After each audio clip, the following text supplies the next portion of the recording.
Cuando conocí a Marcel Proust descubrí no solo a un autor, sino a una manera de aproximarme a mí mismo. En su obra, En busca del tiempo perdido, este autor nos pinta imágenes y recuerdos que sirven para describir sus propios procesos cognitivos y de memoria. Y al hacerlo, nos muestra un elemento muy importante de nuestra propia manera de confrontarnos al mundo. Al recordar, lo hacemos siempre de manera creativa. Un recuerdo, así, es una mezcla indefinida entre los fragmentos memoriales que recogen lo acontecido y todos los detalles que, consciente o inconscientemente, decido pintar sobre esa frágil fotografía. Me llega un sentimiento similar cuando me aproximo a los espacios liminales. Con ellos también me dejo llevar por mi memoria creativa, pero son más extremos, porque me hacen recordar y sentir nostalgia en espacios en los cuales nunca estuve, y, sin embargo, que siento como si fueran propios, que anhelo como si fueran míos. Los espacios liminales hablan de muy variadas maneras a todas las personas, mientras que hay un consenso que los relaciona con ideas de nostalgia, abandono, inmovilidad, reposo, ensueño. También son descritos con términos aparentemente contradictorios como lo siniestro, el terror, lo inquietante, lo tenebroso y, claro, una posible mezcla entre todos estos conceptos. Y ¿quién no ama un buen producto contradictorio? Y es que, aunque los ejemplos de los espacios liminales varían en contenido y en descripción, hay un elemento que parece prevalecer en casi todos ellos: la soledad. Estas ideas del término liminal provienen de la antropología, que, a grandes rasgos, quieren describir las etapas de varios procesos en las diferentes culturas del mundo. Por ejemplo, cada sociedad tiene sus rituales de paso para anunciar la transición de la niñez a la adultez. Y, de manera estructural, existen tres elementos en el proceso: el inicio o la etapa preliminar, la transición o etapa liminal y el cambio o etapa posliminal. Esta última usualmente conlleva un cambio de perspectiva del mundo, o al menos un ajuste relevante en la personalidad de los individuos, que podrían literalmente afrontar la vida de una manera totalmente diferente a la etapa inicial. Pero la etapa liminal es crucial para determinar el resultado de dicho cambio. Los antropólogos aman buscar y describir las etapas liminales, y al hacer mi investigación me di cuenta que muchos ejemplos refieren a acontecimientos sociales de pequeña y gran escala, como las guerras, las revoluciones, el cambio de año, pero la experiencia colectiva no puede existir antes de una vivencia personal del mundo. ¿Y cuántos cambios en tu vida no te han hecho sentir, por un cierto tiempo, que no estás en ningún lugar realmente, ni objetiva ni emocionalmente? Como si la realidad, el mundo, estuvieran presentes frente a ti, pero ligeramente fuera de tu alcance. Una mudanza, un rompimiento amoroso, un cambio de escuela o de trabajo, un matrimonio, ya tienen la suficiente fuerza para lograr suspendernos y arrancarnos del anclaje que le damos a nuestra vida. Y este cambio constante nos persigue hasta la experiencia liminal que considero la más pura: la muerte, el acontecimiento más personal que tenemos, pues nadie puede morir por alguien más. Morimos completamente solos. Es por eso que, y regresando a los espacios liminales, podamos apreciar que el elemento que más comparten sea el de la soledad. Porque la sensación de la liminalidad puede ser diferente para cada quien, pero es una experiencia que se vive de manera individual. Y esa es la razón por la que me fascina que uno de sus medios principales de expresión sea a través de fotografías, que nos confiesan antes que otra cosa una mirada, una perspectiva, que logró capturar un momento etéreo.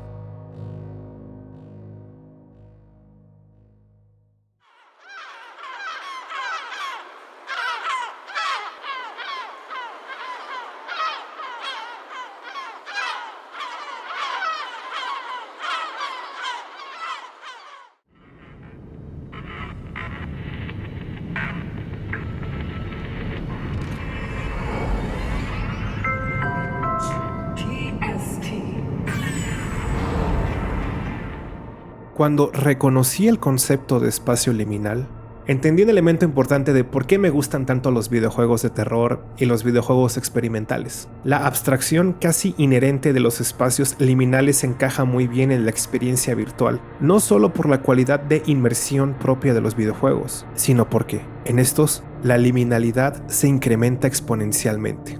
Por más que avance la tecnología, un aspecto de la belleza propia de la virtualidad es su imposibilidad de emular completamente a la realidad. Y así, incontables mundos nos muestran mímesis imperfectas de los detalles que deseamos destacar del mundo. Entonces nos encontramos con iluminaciones sobrenaturales, física imposible, sonidos lejanos que nos quieren anclar a una noción de realidad que no concuerda completamente con la imagen presentada. Y si la experiencia directa o indirecta con los espacios liminales nos suspende de la cotidianidad evidenciando, por un breve instante, momentos casi místicos de lo real y lo virtual, entonces nos encontramos con una manera nueva de abrir el mundo. Mira que tampoco es necesario para darnos una idea de una escena.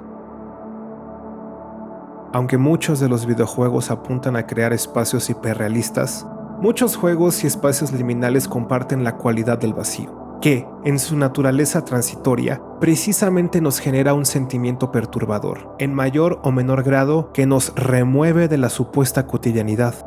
La liminalidad en los videojuegos se expresa mucho gracias a las limitaciones de su propio desarrollo, ya sean de capacidad de procesamiento o producción. Las texturas, los objetos, la iluminación buscan sumergirnos en la experiencia misma del juego, pero no siempre se logra, y esa sensación de inverosimilitud puede distraer a un jugador. O al contrario, es la misma falta de verosimilitud la que logra elevarnos al punto de la tensión en un videojuego de terror. Es precisamente esa desconexión con el mundo real la que nos provoca un sentimiento de lo siniestro. De ahí que podamos señalar una paradoja.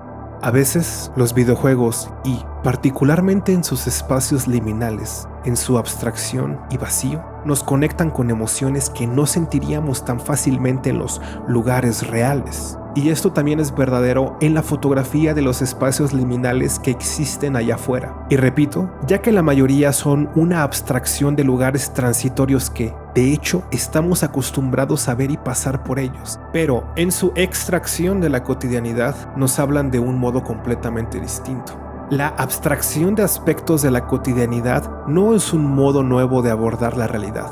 Y en mi indagación sobre su naturaleza me encontré con un concepto que converge con el de la liminalidad y el de la soledad. Los no lugares.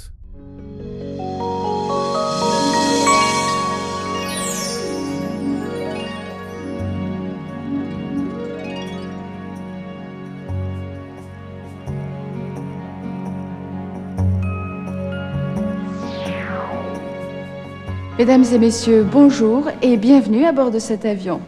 Ladies and gentlemen, hello and welcome aboard this aircraft. Les consignes que nous allons vous présenter concernent votre sécurité à bord. Merci de nous accorder votre attention. May we please have your attention for a few moments.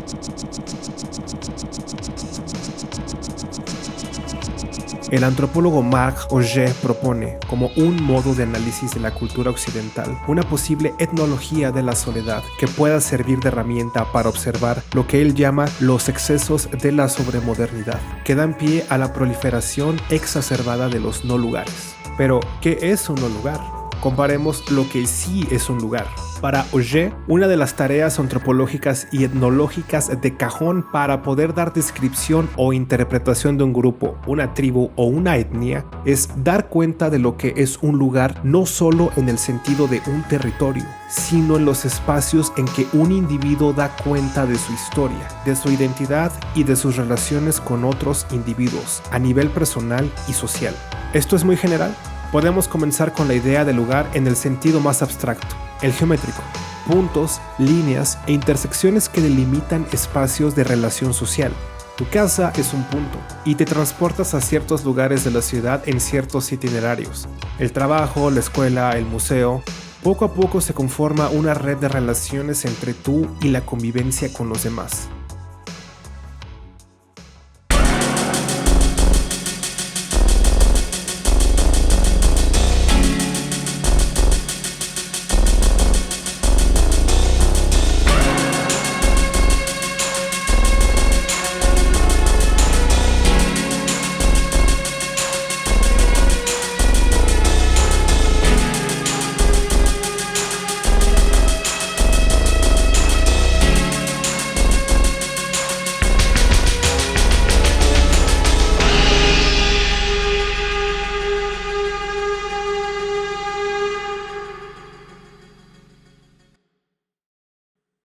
Los espacios en donde se desenvuelve tu mera cotidianidad ya refieren precisamente a lo que se considera un lugar, en sentido antropológico. Estos lugares no necesitan una historia científica que esté fechada de manera precisa, sino que se vive a partir de sus relatos, de sus mitos, de sus cuentos, de su lenguaje. Pero también, un lugar refiere al autorreconocimiento en sentido particular y social. Un individuo que habita esos lugares puede afirmar fácilmente: yo pertenezco a este grupo, aquí vivo, comparto una historia en donde mis ancestros lucharon por mantener un territorio. Pareciera casi que compartimos un destino. Y también puede afirmar: conozco las reglas íntimas de un lenguaje en el que yo y mi grupo somos cómplices. Nos podemos expresar a partir de señas, gestos e inflexiones que, tal vez, otra persona que conozca mi idioma, pero viviendo en otro territorio, no domine. E incluso puede decir con total confianza: yo conozco mis calles, mis lugares de tránsito, mis atajos, y a qué hora es seguro cruzar por ellos. Entiendo que existen los lugares prohibidos, los límites permitidos. Semejante individuo puede decir en una sola frase: de aquí soy. Pero claro que ese yo soy se erige no solo para sí mismo, sino en relación con el otro. Por esas razones, estos lugares y este yo soy son un modo de observación de la identidad que sirve para dar descripciones que contrasten con los grupos o subjetividades diferentes.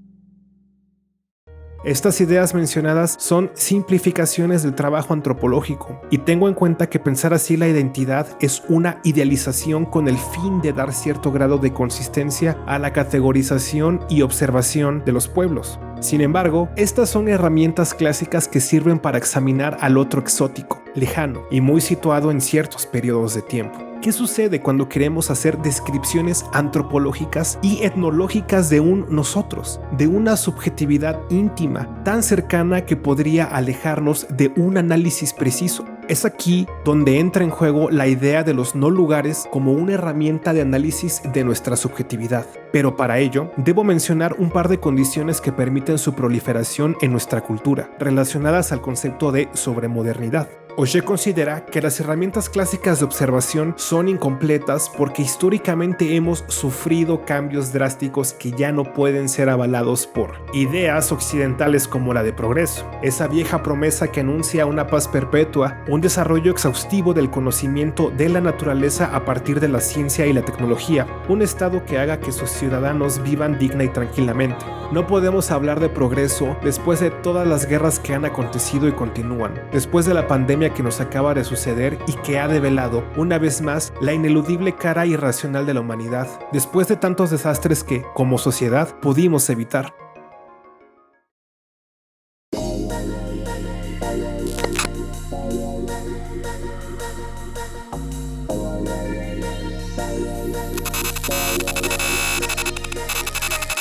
Irónicamente, la falta de una idea de progreso como guía de sentido en nuestra existencia, esa misma ausencia genera un exceso de sentido porque, a falta de grandes relatos que determinen quiénes somos, día con día debemos asegurar el porqué de nuestra existencia. ¿Por qué vivir? ¿Por qué amar? ¿Por qué seguir adelante? ¿Por qué seguir conociendo? Etcétera. Y toma en cuenta lo siguiente: nos encontramos rebasados hasta de nuestra propia cultura, cegados por la cantidad interminable de datos que nos proporcionan los medios de información, sin necesidad de relacionarnos directamente gracias a las redes sociales, sin una dirección predeterminada de nuestra vida y nuestra muerte. Por si fuera poco, vivimos en una paradoja espacial.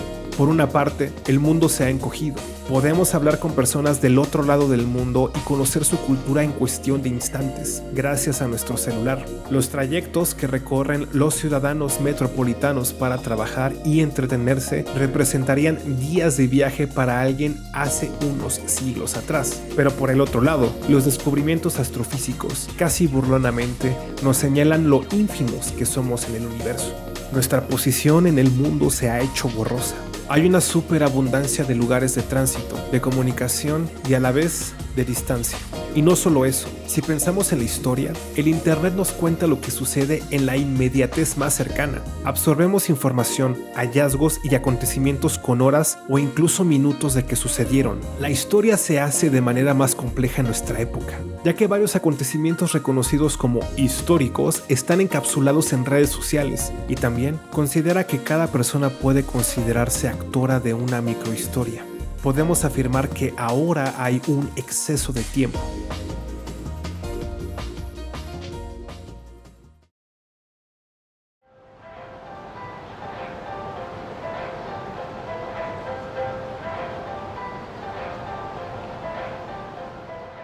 surge el contraste entre un lugar y un no lugar. Existen muchos espacios cotidianos que no cumplen con la idea de lugar, que refiere a elementos de relaciones espaciales y sociales, o que hablan de la identidad e historia de un individuo. Conforme la población se expande, en las metrópolis es necesario incrementar los medios de movilidad. En los lugares más concentrados de las grandes ciudades, poca gente realmente vive ahí. Más bien sirven de centros de reunión laboral y comercial. Esto implica que muchas personas se transporten ahí para ejercer su trabajo, su comercio o su entretenimiento. Estas grandes movilidades también requieren espacios específicos para mantener su funcionamiento. Así, podemos notar un incremento de hoteles, centros comerciales y vías de transporte. Y si algo comparten este tipo de espacios es su provisionalidad, que atiende a necesidades transitorias y en donde los elementos de relación, sentido, identidad e historia relacionados al concepto de lugar no funcionan de la misma manera. A estos espacios, Auger los bautiza como no lugares, estando muy consciente de que el tránsito y las actividades efímeras o transitorias no son históricamente nuevas. Desde hace mucho han existido los no lugares, pero podríamos decir que nos ayudan a dar con la medida de nuestra época.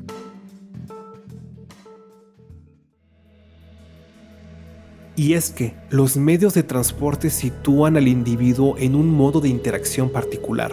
No hay una convivencia profunda con otros individuos, a menos que sea una serendipia. Las interacciones en estos espacios son principalmente a partir de informaciones que recibe el individuo, instrucciones, prohibiciones, pasos a seguir, itinerarios, que usualmente refieren a constantemente estar probando una inocencia del por qué se está ahí, como ir a un aeropuerto y, al ser cuestionado de por qué estás ahí, debes probar tu identidad en relación al ticket que comprueba que eres un usuario. En los no lugares, la relación es principalmente con ideogramas, textos y también con personas, pero morales, con instituciones o compañías más que con un individuo como tal. Esto es un elemento de identificación importante para el no lugar y no solo aplica para espacios como los aeropuertos. Piensa en un supermercado que solamente proporciona instrucciones de pago, precios y promociones, en una época donde ya ni es necesario confrontarse con un cajero humano.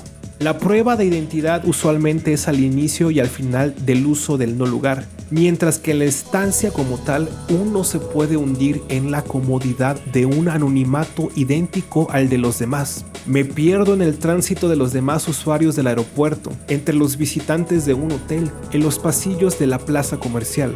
Es un juego interesante de pérdida de subjetividad y de una provisional suspensión de relaciones con los elementos históricos, identitarios y relacionales previamente mencionados. Es una soledad que podría ser hasta nostálgica frente a una sociedad orgánica que se genera en los ires y venires de un lugar. En la mayoría de los no lugares se implica una identidad de consumidor, con un derecho al anonimato ganado tras un previo control de identidad. Porque eso es lo que hacen los no lugares, controlan la identidad, pero también controlan el tránsito de una manera muy precisa. Y eso es posible porque sostienen una temporalidad del presente. Hay horas de tránsito, de despegue, de descanso. El tiempo controla al espacio en el sentido de que su uso siempre refiere a itinerarios.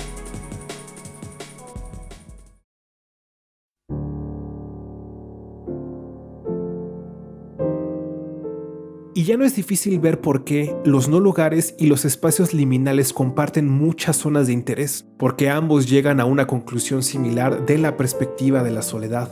Quisiera aclarar que esta idea de la soledad no es necesariamente un sentimiento negativo o un diagnóstico de la enfermedad de nuestra época. Es cierto que las imágenes de los espacios liminales y de los no lugares pueden ser una abstracción de la cotidianidad, pero si son un fenómeno ampliamente reconocido ahora es porque nos muestran un tipo de magia que siempre ha estado ahí frente a nosotros.